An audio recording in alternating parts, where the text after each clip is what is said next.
বলছে হুজুর আমি বেনামাজি রাতে খাই না।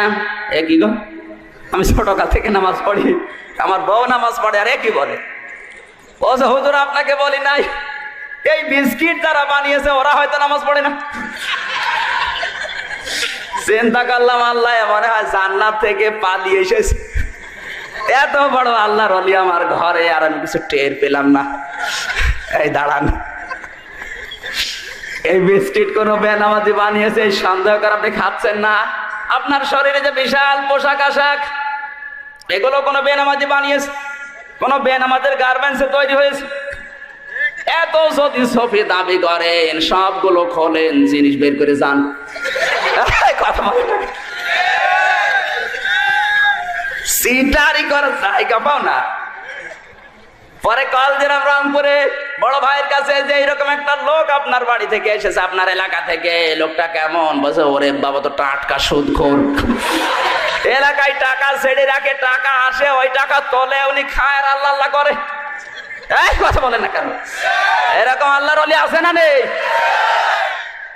কুষ্টিয়ার বড় বাজারে যেখানে আমি জমান নামাজ পড়াই, একটা লোক শুধু জিকির করে, কোনো কাজ করে না।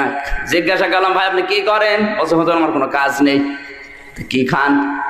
যে বাবার জমি ছিল বিক্রি করে ব্যাংকে রেখে দিয়েছি 35 লাখ টাকা, ওখান থেকে প্রতি মাসে প্রায় 40,000 টাকার মতো লাভ আসে। ওই লাভ তুলি খায় আর আমি আল্লাহ আল্লাহ করি। আমি ভাবলাম আরে ভাই এত সুদ, এত কবিরা গোনা। বলছে হুজুর আমি জানি, সুদ খেলে হয় আমি জানি, এজন্য টাকা আমার নামে না, টাকা আমার বোন নামে। কত রকমের সিটারি চলছে দেশে গো। আমি শুধু বাজার করে নিয়ে আসি, বউ রান্না করে দেয়, আমি খাই, কোনো গোনা নেই। গোনা যদি হয়েও যায় হয়তো জিকির করি আর নামাজ পড়ি, নামাজ জিকির আর ওই গোনা কাটাকাটি, মাঝখানে জান্নাতে যাব ফাউ। এই ধান্দার মানুষ আজ বাংলাদেশে বেশি। কথা বলেন ঠিক কিনা? উনি আশেক দাবি করছে রাসূলের, আল্লাহর নবীর কোনো অনুসরণ ওর জীবনে নেই। বিশ্ব নবীর একটা মাথা ছিল, ছিল না? আমাদের আছে না নেই? আল্লাহর নবীর মাথায় চুল ছিল 3 প্রকার। আর এমন মুসলমানও আছে ওর মাথার দিকে তাকালে মনে হয় ব্রাজিল, আর্জেন্টিনা। কাকা কাকা না?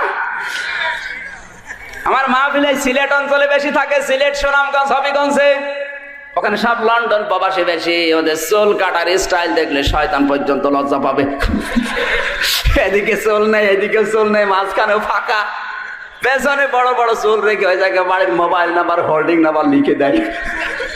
শয়তান দেখে আর চিন্তা করে আল্লাহ তুমি আমারে শয়তান বানিয়েছ, এ তো আমার চাইতে বড় শয়তান।